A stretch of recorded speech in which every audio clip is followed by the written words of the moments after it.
Hey everyone, I'm Jacob from Science for Kids, and this is my son Sam, and we love doing science together. We hope you've seen some of our other videos. We've done heat transfer by conduction. So this is made out of metal, and if I put this in the flame, then the heat travels to the end by a process called conduction. So heat transfer by conduction. Now there's another type of heat transfer, and that's by convection. And if we put our hands up here, which is a bit dangerous, but if we put our hands up here, what do you feel, Sam? Warm. It's warm. And it's heat. And it's heat. Because the flame is heating up the air and the hot air is rising. And that hot air rising the heat is travelling via something called convection. So you should definitely check out our other video, heat transfer by convection. Daddy, look at those two fires. Yeah, but today we're looking at heat transfer by radiation. Heat transfer by radiation. Radiation. Now, this is a bit of a weak Bunsen burner, a bit of a weak flame. I'm going to get the powerful flame out. Are we ready, Sam? Yeah. This is the powerful flame. And so I'm going to heat this nail up with the powerful flame. Oh, Sam wants to do it. Okay, Sam's going to heat it up. Well, we better put on our safety glasses first. We'll keep our eyes safe. And Sam, okay, you have to make sure you don't point that at anybody. Okay, so you turn that flame on. Click. Oh, look at this. Oh, look at that fire. Oh, it's heating up the nail. Look at that. The nail glowing red. Wow, look at that. Look at that red nail glowing. And you know what? I can feel the heat from here. The heat from that red hot nail is travelling at the speed of light and warming up my hand. Let's do it again, Sam. We'll do it closer to the camera this time so that the kids can see it even better. Click. Look at that. When it starts glowing, it starts emitting radiation. And this is thermal radiation or heat radiation. And that heat radiation is travelling to you at the speed of light. Oh, you can feel that heat travelling at the speed of light. You can feel it on the side of your hand, can't you? Yes. Okay, heat it up. And when it glows orange, it's going to transfer the heat via radiation. And Sam and I are going to be able to feel that heat. You can turn the fire off now, Sam. But we can feel the heat via radiation. Yeah, and now the orange is gone. And the orange has gone as it cools off because it's giving out the heat. Sam, let's go outside and have a look at the radiometer outside. Let's put our hands together and go out there. Ready, Sam? Woohoo! Oh, here we are outside, Sam, and we're in the sunshine. The radiation from the sun, it's taken 8 minutes to reach it. This is called a radiometer. Yeah, what? Okay, come up close, come up close. The radiation is passing through the glass. The radiation is passing through the glass, and it's heating up the black side of the little spinner. And as the black side heats up, it sort of ejects little air hot molecules, causing it to spin in the sun. This thing's called a radiometer. It sort of shows you when there's some radiation. Look at that spin. What's it called, Sam? Radiation. Yeah, radiation. And what's this machine called? Ugh. A radiometer. Radiometer. A radiometer. Look at that. The radiation from the sun is causing it to spin. And the radiation can actually go through the glass. Look at that. Hey, is that good? Yeah. Oh, that was a fun adventure outside, wasn't it, Sam, where we learned about the radiometer. Sam, do you want to learn about this concave parabolic reflector? Yeah, okay, all right, well, let's put it down. Hey, what are you doing there with the Bunsen burner, Sam? Oh, here we are out in the sun again, Sam. Oh, I've got this special concave reflecting bit. And I'm going to put, Sam, do you want to put the marshmallow right there at the point of focus? Yeah, that's it. Put the marshmallow at the point of focus. And have a look at this. We're going to cook the marshmallow in the heat of the sun. the sunlight is reflecting off the concave dish and it's hitting the marshmallow. Look at that, can you smell it? Yes. What's it smell like? Marshmallow. Marshmallow. Please don't do this experiment. It's very dangerous experiment. You know it, Yusuf. Don't do it. I know. It's dangerous. You know why? No. Yes, I'll do it because I'm dangerous. I'm a mad scientist. So it's concave mirror. We can collect the sun rays and use it for burning items inside this concave mirror. That's so cool. That's so cool. It burns like really, really quickly. Yeah, you can do it with your parents. Don't do it yourself. Oh, And no, you definitely. can do it with me when I with you. You can do it this experiment together, but don't do If it I do it by myself, alone. I'll be ash. Yeah, that's right. Woo.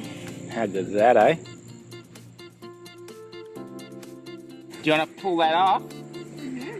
And you can eat it. Eh? What's it like? Is it nice? Is it yummy? Oh, how good was that? Explore cooking marshmallows with the sun. Sam's going to turn on the infrared light. Oh, look at that. This is an infrared light. Oh, heat transfer by? Heat transfer by? By? Radiation. Radiation. Heat transfer by radiation. Oh. So Yusuf Fauda, how can we get the energy, the sun energy? By convection, conduction, or radiation? Mister, I have a question. Yeah. How are they cooking the marshmallow on that thing? You know, we can use the sun rays to heat the items. You don't know what exactly how is that? Look. I know the magnifying glass. Yeah, by magnifying glass, we can use it for doing that. Look. How is it on fire? That's my question. You will see now the experiment. Okay. Wait, I'll mute myself and Okay. I'll go right back.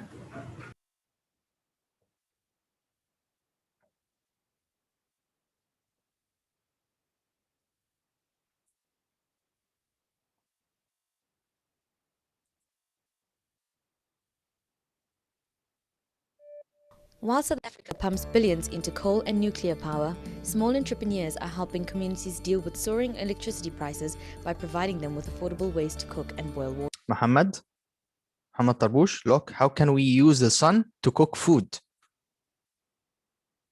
water. Sunfire is one such initiative, offering a way to harness the incredible power of the sun. Sunfire Solutions was started in 2004, and we specialize in clean cooking technologies such as solar cooking. You get a parabolic or dish, which is equivalent to cooking on gas. So you can boil kettles, you can do braais and fry-ups. And also in clean cooking technologies, there are wood burning stoves. It uses a lot less firewood and emits a lot less smoke. And then the third one is what we call a sun bag.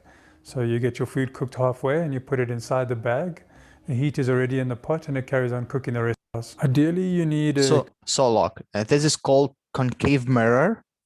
We can collect the sun as the sun rays inside it. When the sun hits up the surface, all the rays becomes in one point. This point will be so hot. It's higher than 1,000 degrees on Celsius. 1,000 degrees. So we can use this high energy to cook food or to burn something, as we said in the previous experiment. Look again. Clear sky, so it doesn't actually matter if it's -20. We had one client who was dog sleighing across Antarctica and he bought one. So it can be -20 or +20, but you need clear light. Wow, I'm amazed. I never thought the sun has got so much energy. I just knew that it has radiant energy, not so much power, so I'm amazed. I'm saving a lot of money because I don't have to waste electricity cooking. Yeah, it saves me a lot. They use it in Africa because you know there is no electricity in Africa. Most of countries in Africa, they don't have electricity like us, so they can use the sunlight, sun energy, to generate electricity and even to cook food. Mr. Mahmoud, Yes. how do they not have electricity? Like they don't have electricity. How do they watch TV? This is a good question, Yusuf. How can they watch TV? You know, Or how can this guy film with the what's called the camera? the camera. That's great. A great question as well. You know, in Saudi we have wind, so we can generate electricity from wind. You know. Oh, because Africa doesn't have wind, right? They have wind, but they don't have the tools to generate electricity. So sometimes some area use the sunlight to generate electricity or to cook food. And you know, Yusuf, there is some places in Africa, they don't have TV, they don't have internet, they don't have cell phone. How do they live then? How do they cook? They are I'm so confused. poor countries. So we have to help them. But I heard that the first people in this planet world lived here. First people. Yeah. Took it. Yeah, I heard about We that. landed. I heard about that. Thank you for your question, Yusuf. And at the very same time, when the electricity is off, I don't sleep with hunger because I'll be using this product, the Sunfire products, to cook my food. So my children doesn't sleep with hunger.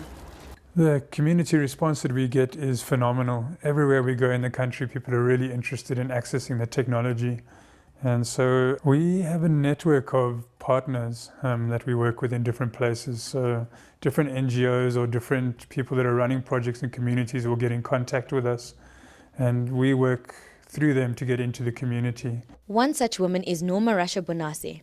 As a leading member of social justice movement Kulumani, she says using the cookers will make people independent of the government, giving them more power. Oh, it helps me. This one is like an advertising part, but at the other side, I'm using it for my personal. I would like to see our people in Togo, even like in South Africa as a whole. So the most important point here is radiation. Radiation is how can we get the energy, heat, and light from the sun throughout the space. Okay, now please open your book. Page number 452, feeling radiation. And Muhammad Tarbush will start with reading here.